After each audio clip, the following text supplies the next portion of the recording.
जय श्री राम दोस्तों। चलते हैं आज की अपनी नई कहानी पर।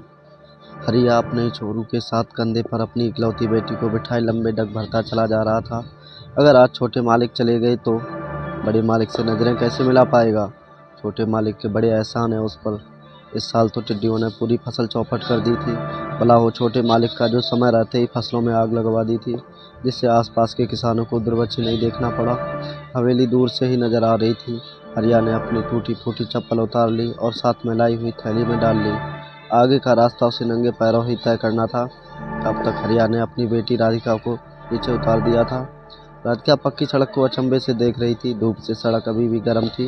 राधिका के पैर झुलस रहे थे। राधिका की माँ से वेदना न देखी गई। लपक कर उसने बेटी को गोद में उठा लिया और लंबे डग भरते हुए हवेली की ओर चल पड़ी। बड़े मालिक सामने ही बैठे दिखाई दिए। हरिया का मन से हर गया। हरिया की नज़र छोटे मालिक को ढूंढने लगी। अरे आओ हरिया भाई, किसे ढूंढ रहे हो। हरिया अचकचा गया। उसे लगा जैसे बड़े मालिक ने उसकी चोरी पकड़ ली हो। हरिया बड़े मालिक के पैरों पर गिर गया। पाए लागू मालिक। हाँ हाँ ठीक है। बड़े मालिक तख्ती से बोले। मेहरारू और बिटिया भी साथ में लाए हो। अब तक कोने में खड़ी हरिया की जोरू राधिया को सीने से चिपका कर और भी सहम गई। और बताओ, हवेली का रास्ता कैसे भूल गए। बड़े मालिक की आवाज़ में गर्जना थी। हरिया की आवाज़ हलक में फंस गई। वो डरते डरते बोला, मालिक वो ज़मीन के पैसे लाए हो। इस बार मुनीम बीच में ही बोल पड़ा। छोटे मालिक ने बुलाया था। छोटे मालिक के हिसाब से चलोगे तो कुछ दिन में भी हम भी ऐसे ही भीख मांगते नजर आएंगे। बड़े मालिक दहाड़े। हॉर्न की आवाज़ सुनाई दी। सबकी नज़रें उत्तर गेट की तरफ हो गईं। छोटे मालिक अपनी पत्नी के साथ उनकी ओर ही आ रहे थे। हरिया के चेहरे पर उम्मीद की लाली छा गई। छोटे मालिक ने आते ही बड़े मालिक के पैर छुए और खुशखबरी वाला कागज़ उनकी ओर बढ़ा दिया। बड़े मालिक ने मुस्कुराते हुए छोटी मालकिन की ओर देखा। छोटी मालकिन का चेहरा शर्म से लाल हो गया। वो अपनी बड़ी बड़ी आंखों से ज़मीन को निहारे जा रही थी।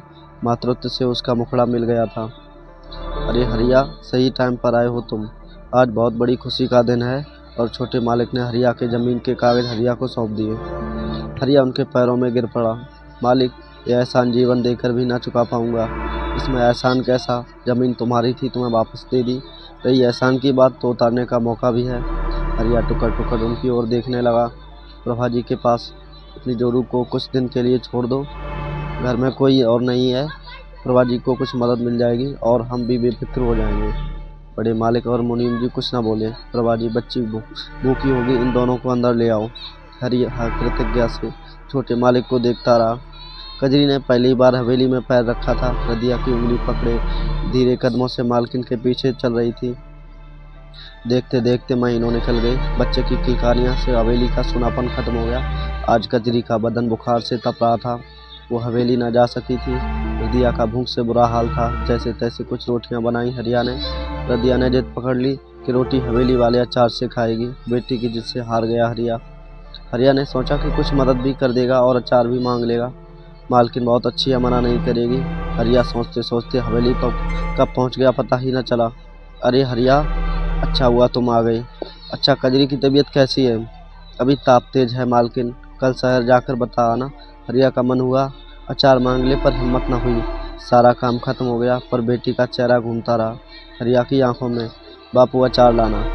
अरे बिटिया, तुम अभी गए नहीं। मालकिन एक बात हरिया की जुबान तालू से चिपक गई। हरिया जाने से पहले अचार की बरनी नीचे ले आना, धूप में रखी थी कजरी ने। मौसम भी ठीक नहीं है, खराब हो जाएगा। हरिया की आंखों में चमक तैर गई। वो छत पर पहुंच गया। उसने बरनी खोली। अचार की खुशबू सब ओर फैल गई। उसने कद्दू के 2-4 पत्ते तोड़ लिए जिसकी बेल पर चढ़ाई थी। थोड़ा सा अचार निकाल पत्ते में बांधकर अंगोछे में लपेट लिया।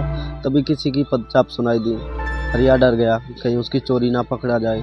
झट से उसने अंगोछा घर के पीछे फेंक दिया। फिर झाँक कर देखा, वहाँ कोई नहीं था। हरिया फिर वापस आया। उसने पोटली देखने की कोशिश की। वो पसीना पसीना हो गया। अचार की पोटली दीवार में उगाई झाड़ियों में फंसकर लटक रही थी और उसे मुंह चिढ़ा रही थी।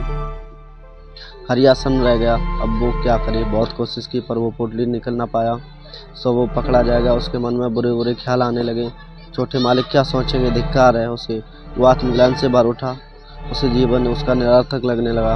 वो कपड़े सुखाने की रस्सी खोलने लगा और कुछ ही देर में हरिया का शरीर हवा में तड़प कर झूल रहा था। हरिया ने फांसी लगा ली। सुबह सबकी नज़रें हरिया के बेजान जिस्म को हवा में लटकते देख रही थी, पर कोई न जान पाया कि हरिया ने ऐसा क्यों किया।